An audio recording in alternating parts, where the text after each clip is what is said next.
Hi everybody, welcome to episode 9 of Booze and Brews.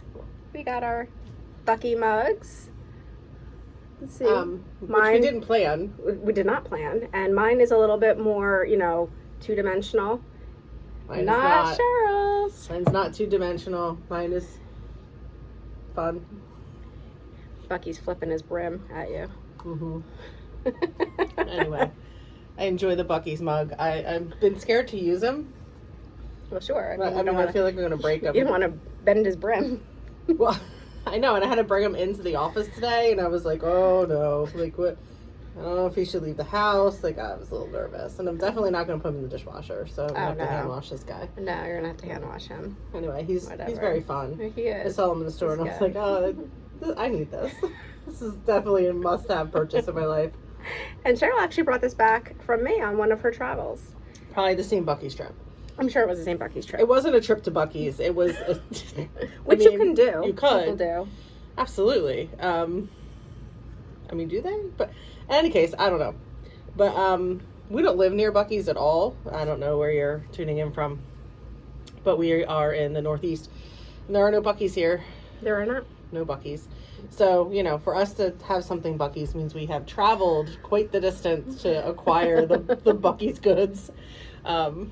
Although my husband the other day said that he was willing to maybe drive to Virginia to get a brisket sandwich. And I was like, are you for real? Like, and he's like, yeah, they're really good. I'm like, okay, that's pretty far to...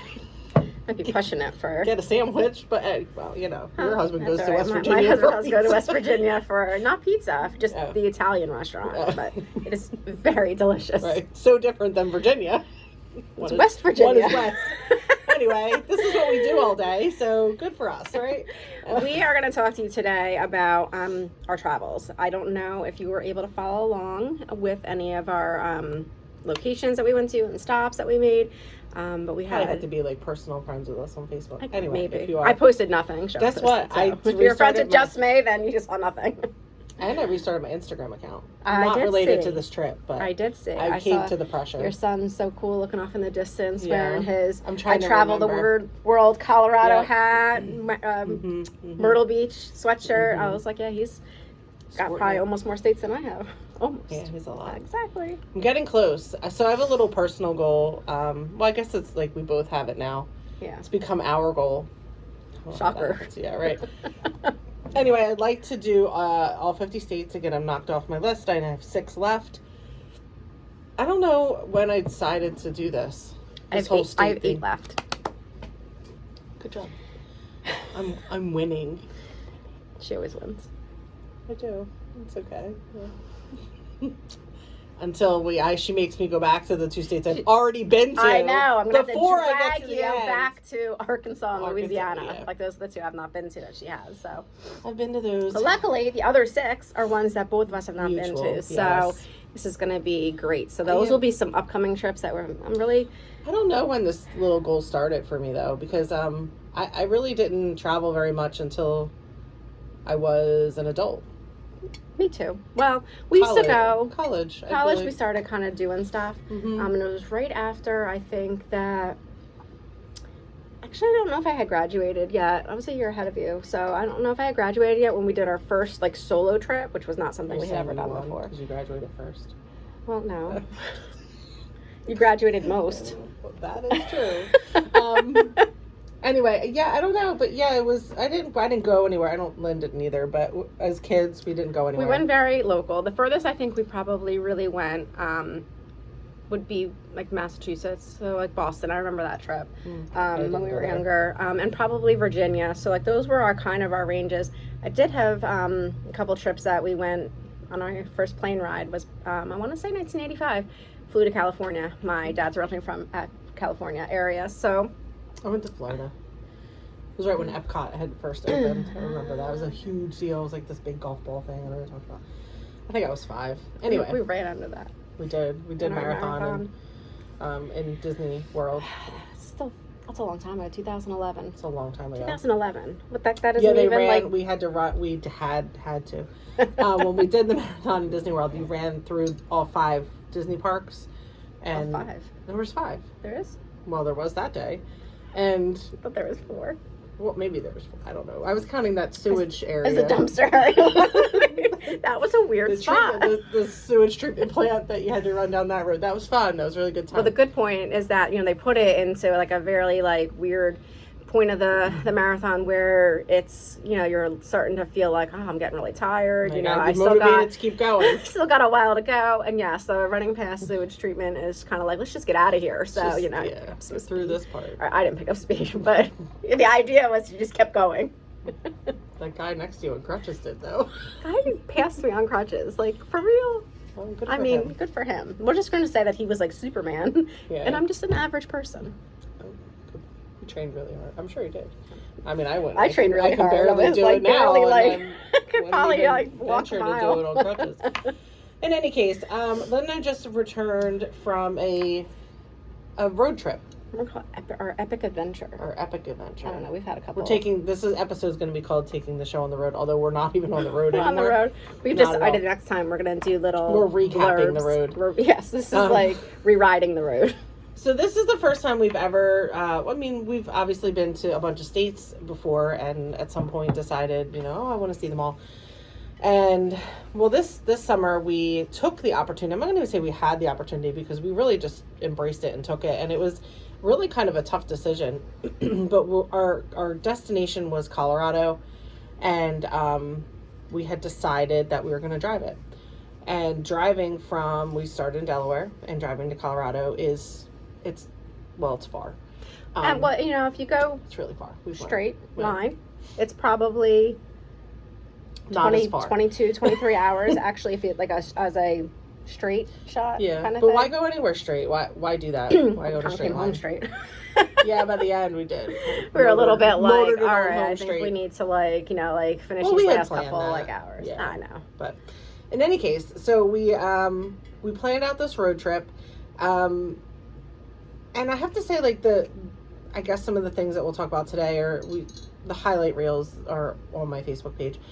But that's, I feel like, for general public consumption, whereas today we probably talk about some of the other, the spiritual kind of side, the lessons that we went through as we were doing our road trip.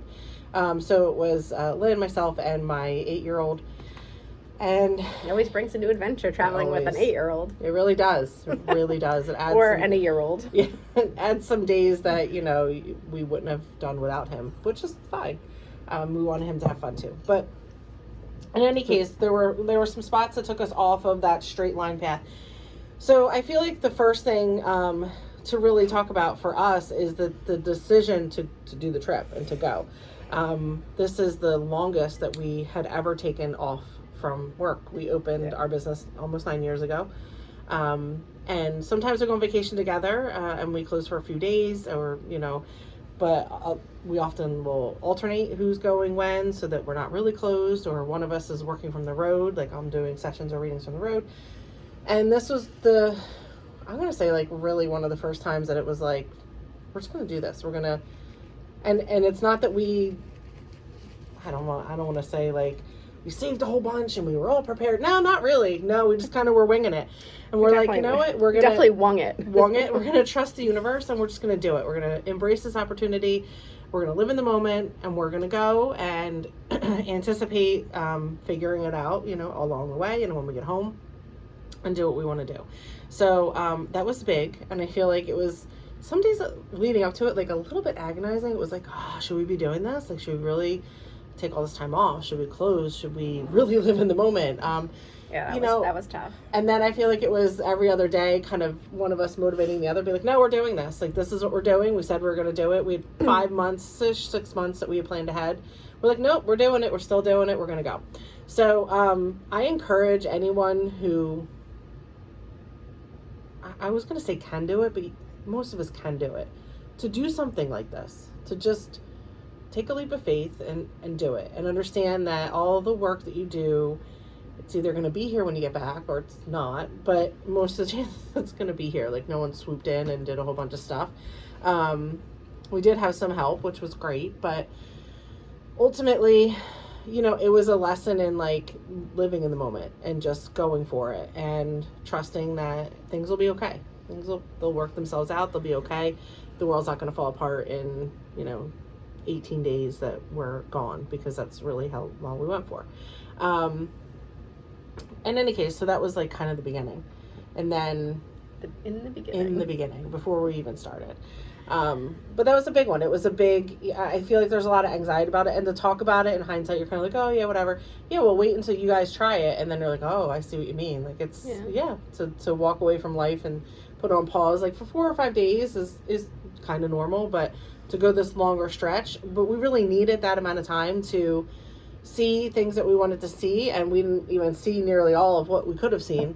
Oh my goodness, there's suggestions of things that we could see, like, that come up in my feed or whatever, that still had never heard of, and now I'm kind of like, well, maybe if we ever go back here, putting this on a, like, if we return to this place list, which it's getting longer every time I we ended up going into 18 states, which is pretty cool. 19 if you count the little. She's counting Texas. I'm counting Texas because we literally went into the state. Now we've been there already, so we didn't. It wasn't one of our new states, so we both had been there. So, but we did go in and a literal U-turn. We did. On that little tiny dot on the Panhandle corner, which is little U-turn. There's actually a road that I think is for that, because I bet you other people. That's why. I'm not sure it's a road. It wasn't. I think really it was now a road. I think it's a driveway. So many people just probably are like, "Where am I?" Yes, wait, in fact, where are you? Yeah. Right. So, that was our first lesson, and like, just we're going to do this, and stick to it, and we went, and we started the journey.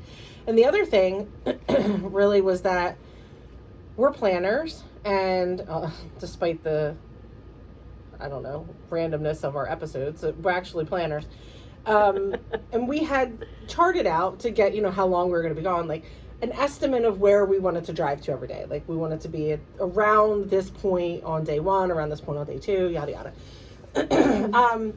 And in being planners and very goal-oriented, I feel like we both end up with tunnel vision a lot, in that, like, this is our destination for today. Yeah, we gotta go. We gotta make it to this spot. Gotta get to the spot today. You don't have to get to the spot today. And letting go of some of that was a little bit hard. I felt, again, like, weird, unnecessary anxiety of like, oh my God, we're not sticking to the plan per se. Like, there was a couple times, we're kind of like, ooh, like, I don't know, like, is this too far off the what? Like, right. We don't have there is no way. We had 2 or 3, like, kind of, we'll call them like hard stops or whatever. Yeah. One when we were supposed to be in Colorado. Mm-hmm. One when we were supposed to actually leave Colorado. Mm-hmm. And then to actually be home. Like, those were like. And in between, it was like, it was a suggestion of, if you want to break this trip into equal kind of amounts, drive this far every day. Great. Okay. And I guess in my head, because normally you're driving to a destination and then you're doing things at the destination. So I think that letting go of that mindset, like, as much as I put wanted in quotes, to get to Dodge City, there wasn't really anything to see pressing for me in Dodge City, but there were things on the way that were interesting. So in the end, we didn't get to Dodge City. We did something a little different so that we could scatter around and see things. So I think letting go is like the theme of the trip for me. Just letting go of the expectation, letting go of the requirements that we said of like, we have to do it like this, that schedule, the feeling of like, oh, I don't know if we should go see that thing, because we didn't plan the randomness that happened along the way.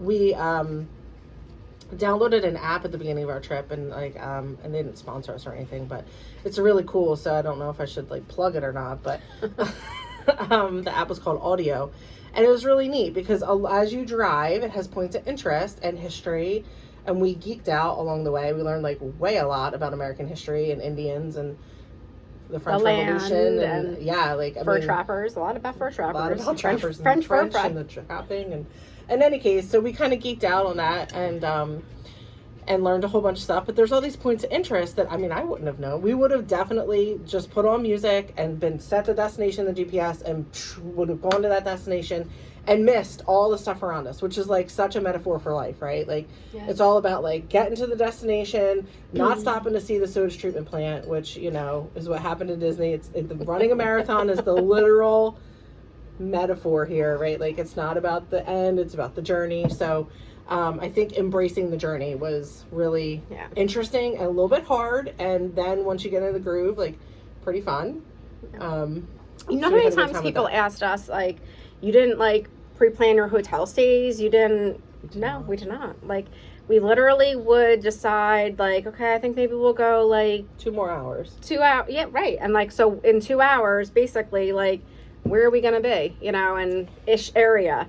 And then, you know, we kind of start looking up information from there. And it was nice because there was no, like, if we were tired, if we didn't feel like driving anymore, there was no, like... have to get to the spot because have to get there. Like there wasn't that, and there was like the pressure of that was makes off. the internet age really nice. It does. It does. We might not have been able to do this maybe in like like the 80s. Yeah, wouldn't have been happening. But you know, we could make that work for ourselves, so we did. And I feel like the app kind of afforded us the opportunity to learn about some really cool things. Really random. I started calling them the oddities in the oddities in the United States, and just stopping and seeing it and then getting back in the car and keeping on going. Yeah, and it's funny because as like we added more and more of these random, we'll call them pull-offs or side trips or whatever you want to call them, you start to almost forget the ones you did, like, you know, like 3 days ago, and like, oh yeah, I forgot we went there. Sometimes when I think back, I look back at my pictures and I'm kind of like, oh, I forgot about this place, or I forgot that I saw this while we were there, or, you know, whatever it is. Like the Jolly Green Giant. That was so fun. That was so fun, the Jolly Green Giant. In Blue Earth. In Blue Earth, Minnesota. Blue Earth, Minnesota. It was really, really random. We had to go. I mean, it's just, you have to. You're going through that area. It's a huge statue. Why would you not see the Jolly Green Giant? Obviously. I think you probably got the most likes of, like, all my pictures. So y'all know how important it is to stop. So we left Delaware. We traveled into Ohio, met friends, did some kid activities in the beginning to kind of, you know, placate the noisy one in the back seat. And then we drove up through the western coast, I guess. Coast, is it border? Western, I don't know, whatever. Michigan, coast, because it borders the lake, so it's a coast. Yeah, well, it was the National Lake Shore, so yeah. So we did see the National Lake Shore, which is one of the first places that really blew my mind on this trip, which is called Sleeping Bear Dunes. It was Sleeping Bear Dunes. I kept saying Sleeping Dunes and was like yelling at the GPS. She really was. It was getting later, and I was like, I'm getting tired. And while we're driving, putting it onto the car GPS, but you can only voice text it. Yeah. You can't type it while you're driving, even if there's a passenger. So hit the little microphone and, you know, Sleeping Dunes. And they can't find it. Yeah. Sleeping Dunes National Lake Shore. And it's like, And I'm like, Sleeping Dunes? And she's over here, Sleeping Bear Dunes. And I'm like, Sleeping Dunes!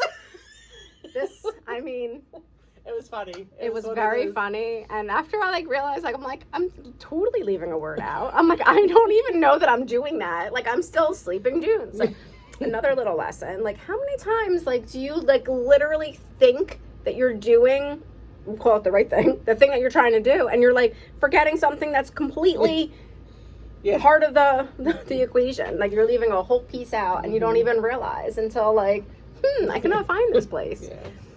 That was really neat. It was not what I expected. I had been to Indiana, not Jones. We did see an Indiana Jones thing on the railroad in North New Mexico, but it doesn't matter. In any case, what am I trying to say? On the railroad, that's just how we get derailed. Yeah, exactly. It's Indiana Dunes, right? I'm not saying that wrong. Well, who knows? It might be Indiana Sleeping Dunes at this point. It's Indiana Dunes National Park. Yes. Well, I have been there before this trip.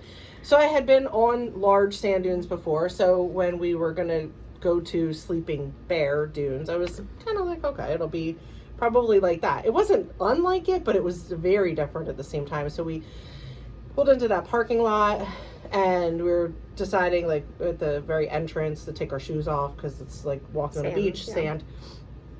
And someone there had said to us, oh, have you been here before? And we said no. And she said, well, it's how does she say? She's kind of paused, and she's like, well, be ready because it's like an optical illusion. And I didn't know I what had she no meant. idea. I know what an optical illusion is, but I was like, how is this going to play out?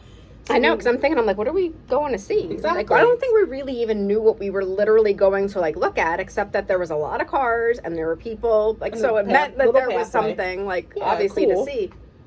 Yeah, I was definitely, like, a little thrown with, like, oh, okay, like.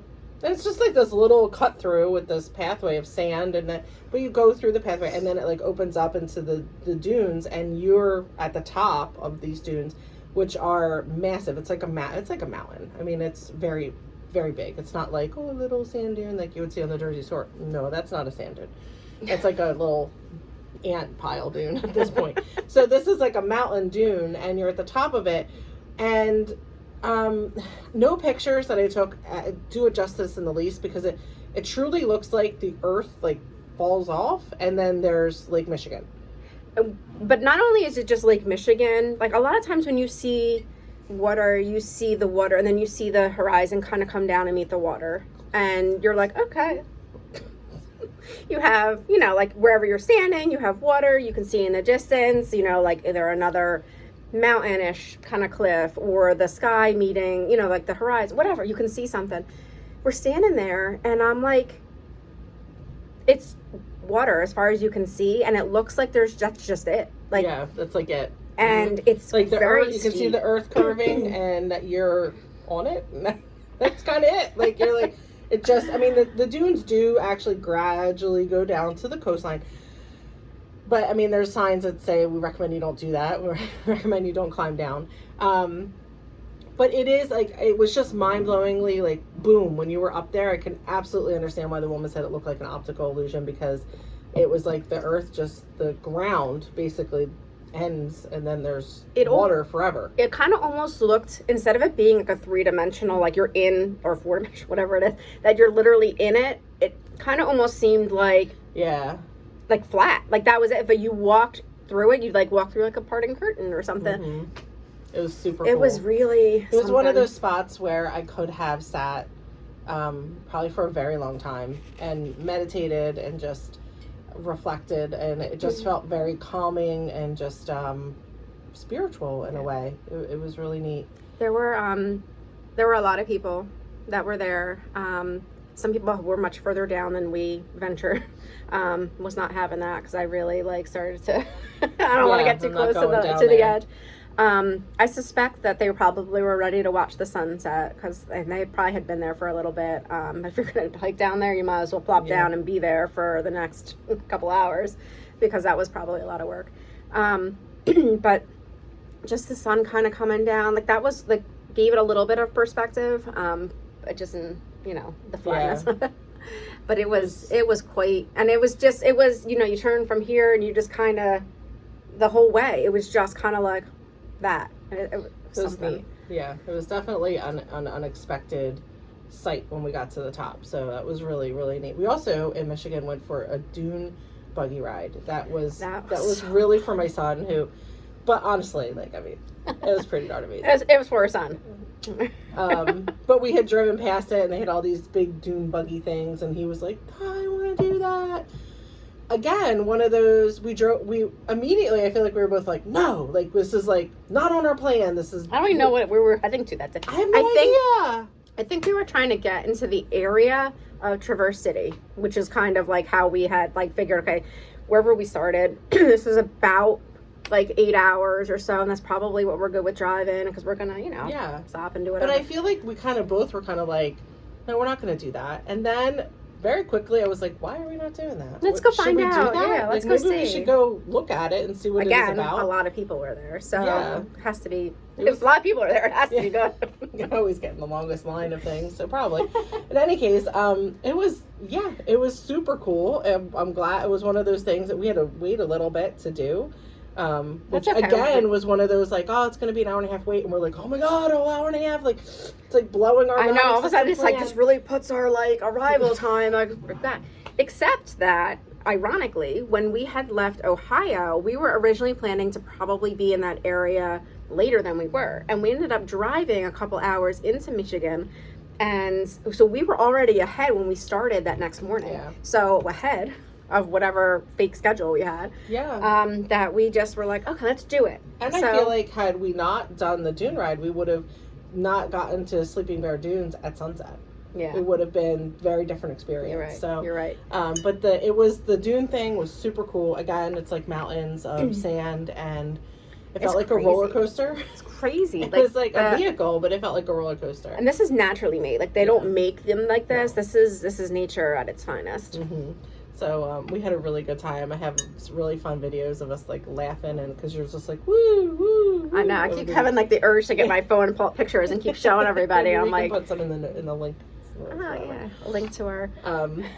In any case, so we did that, and then after we went through the Upper Peninsula of Michigan, which was one of the whole reasons to go through Michigan to begin with, because I really wanted to see the Upper Peninsula, and I mean we were only there for a few hours, but I know. This is where I learned that much of America's, to my surprise, has a lot of unpaved roads.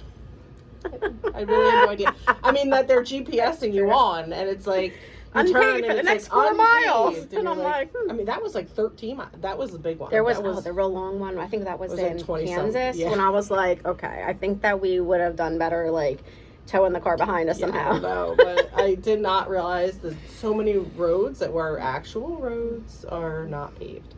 But we went and visited the Upper Peninsula, so it was really cool to cross the bridge, the Mackinac Bridge, which now comes up in my newsfeed a lot, and I see all these things about like once a year on Labor Day they close the bridge. It's the only day a year you can walk across the bridge. And then today I saw the tractor. They have like another event where there's like tractors, antique tractors. They have to be built before 1982, and they have to be able to maintain a speed of 10 miles per hour. That's right. And they closed the bridge that day, and all these tractors. We did not see that. Actually, I don't think they close it because there were cars going, and I think they just stay in the right-hand lane. So, I'm pretty sure you're passing the tractor. My kid wanted to come back that day. I don't know when that day is, but he was all about it. And there's also some big old tulip festival in Michigan. Right. There's so much in Michigan. Yeah, someday I'm going back, and it's like I love tulip. It's my favorite flower. For anybody that needs to know that, didn't know that all the breweries in Michigan. Anyway, so we learned a lot about Michigan. We learned about everywhere. But when we were in the Upper Peninsula, we went to Pictured Rocks, again another national parks preserve. National Lakeshore? Is that another national lakeshore? Yeah, maybe. National. It wasn't a national park, or like monument. Specific. Could have been a national monument, which we have learned the difference between. We have, yes. But we did see the Pictured Rocks. So that was amazing. It was really amazing. And totally unexpected. You see it in a picture, you're just kind of like, oh, that would be pretty fun. That was one of the things we had to like specifically go like out of the way for, the kind of the regular route we were on. Mm-hmm. Totally worth it. Totally worth it. It was so pretty. It was really neat. So pretty. Mm-hmm. And then we went a little bit south on the peninsula and saw a natural spring, which has an Indian name, which now I'm going to slaughter. I don't remember. What it is. But it's in a state park. Yeah.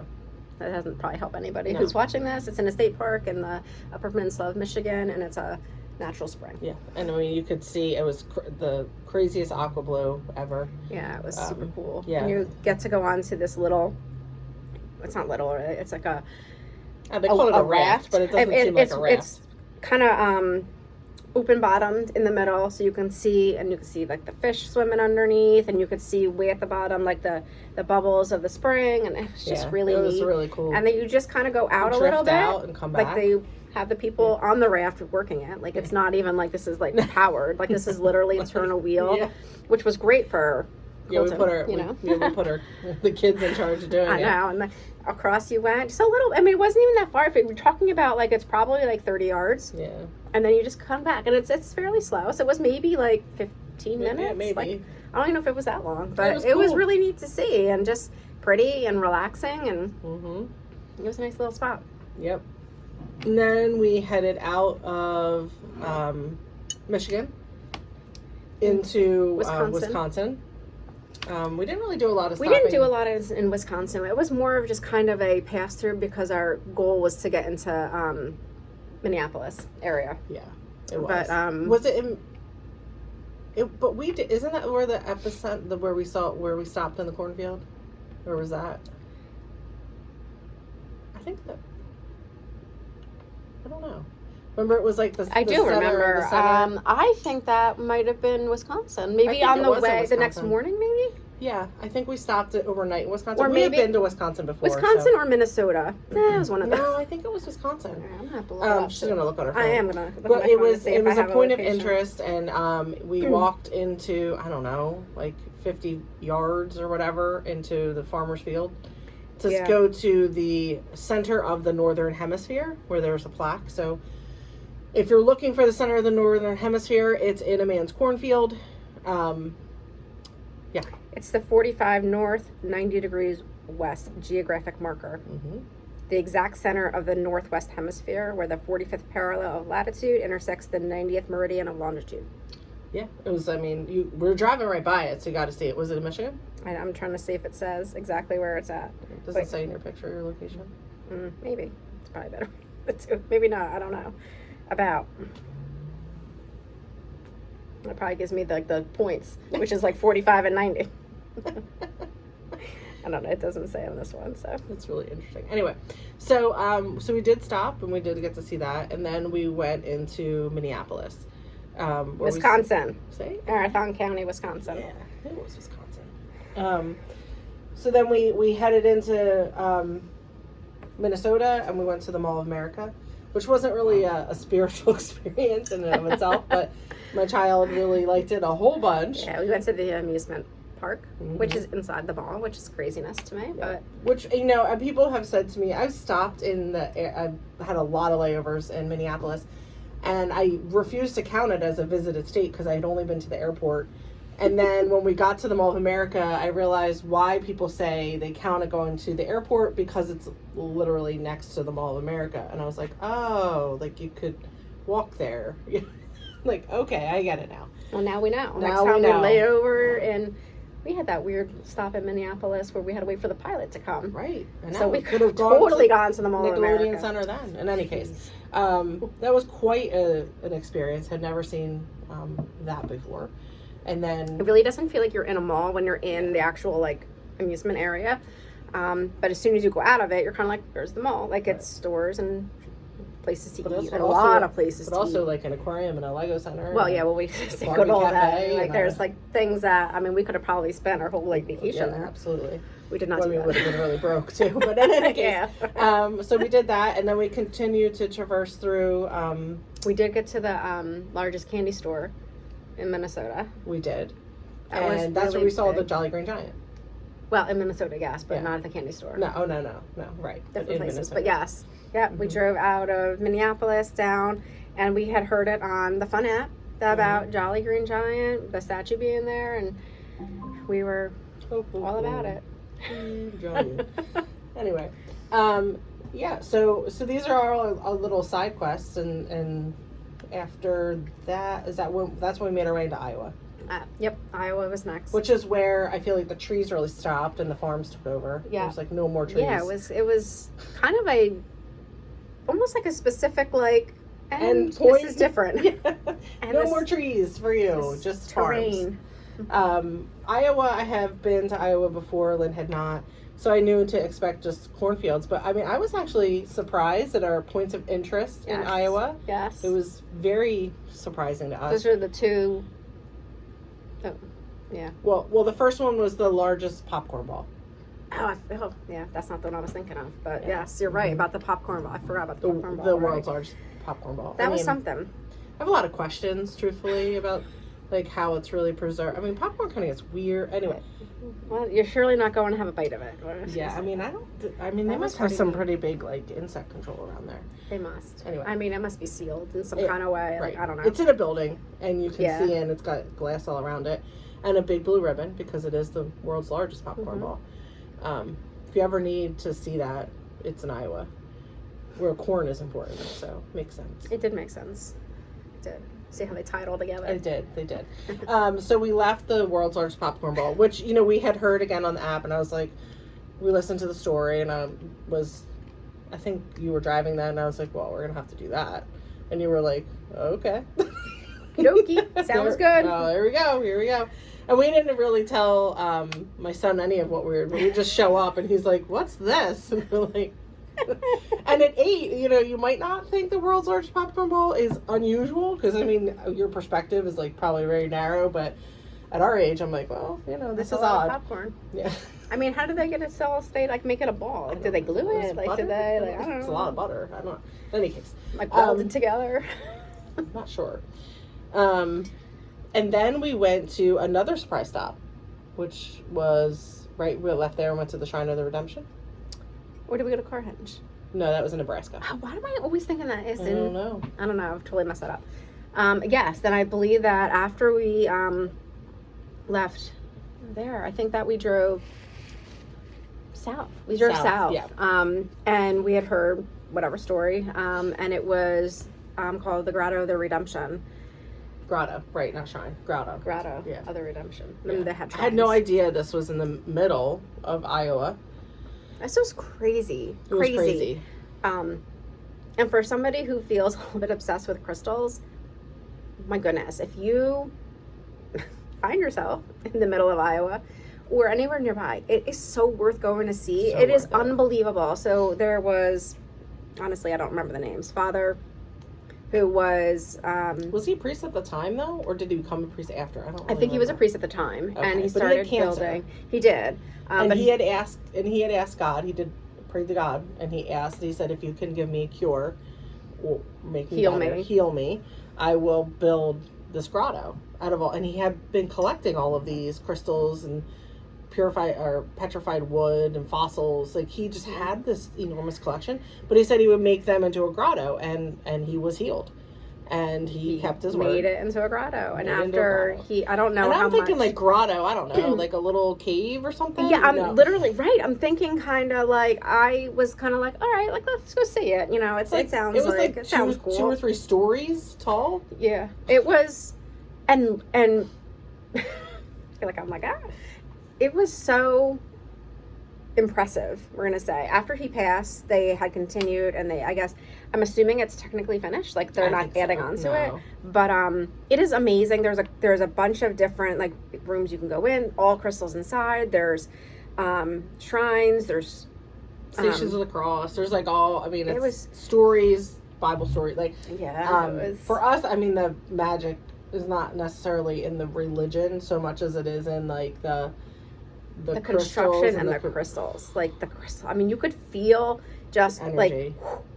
like just being nearby. That was so impressive. I just couldn't believe how big it was. Steps and just, I mean, whew. I mean, it was enormous, like completely enormous. Way bigger than I was expecting it to be when we heard the story. Like, I don't think they really, if they did touch upon how large it was, I missed it. Yeah. I totally missed it. 'Cause I definitely was not expecting and that. really, like, what? Mind blowing when we got up there. But one of my favorite stories of the trip comes from the grotto, and we were in the gift shop, and they had this basket of saint coins. There were all different saints coins, and I've never seen saint coins before, but in any case, I was like, oh, this is fun. So if you follow any of the work I do, I like to randomly, pick a passage from a book asking what I need to learn today, or randomly pull a oracle card about what I need to learn today or what's important. So I stood in front of the basket, and I was like, oh, I'm going to do that. So I just said, what saint do I need to hear from today? And I just kind of closed my eyes, reached in, and I grabbed a coin, and I picked up St. Christopher, who is the patron of travelers. And I chuckled, and I'm like, well, if that is not the most appropriate saint to come through at this time, is pretty amazing. And then on the back, it has a little inscription, and it says, protect us in our travels, wherever we may, yeah, right? Roam. Keep us safe and guide us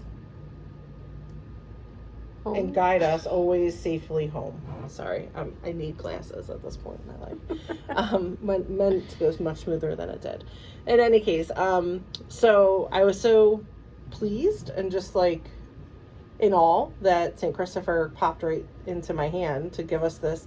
We were on such a long road trip, then we put this coin on the dashboard, and it stayed in one spot on the dashboard the entire time, which was pretty crazy, which we laughed at yesterday, because when we got home And obviously the car needed to be cleaned and a car wash because it was really something. And Lynn's husband took the car. First time he's taken the car since we've driven 6,000 miles, and the coin falls off onto the floor. And I'm like, well, there you go. Trips over. St. Christopher, he's like, I have a new mission now. He hung in there for us. So it was, you know how it is on the dashboard. You think things are going to slide. Nope, that coin did not move. Did not move at all. Stayed it was weird the whole time, the whole trip. So that was really cool. So I did many times, but thanks St. Christopher for his help in keeping us safe on our travels.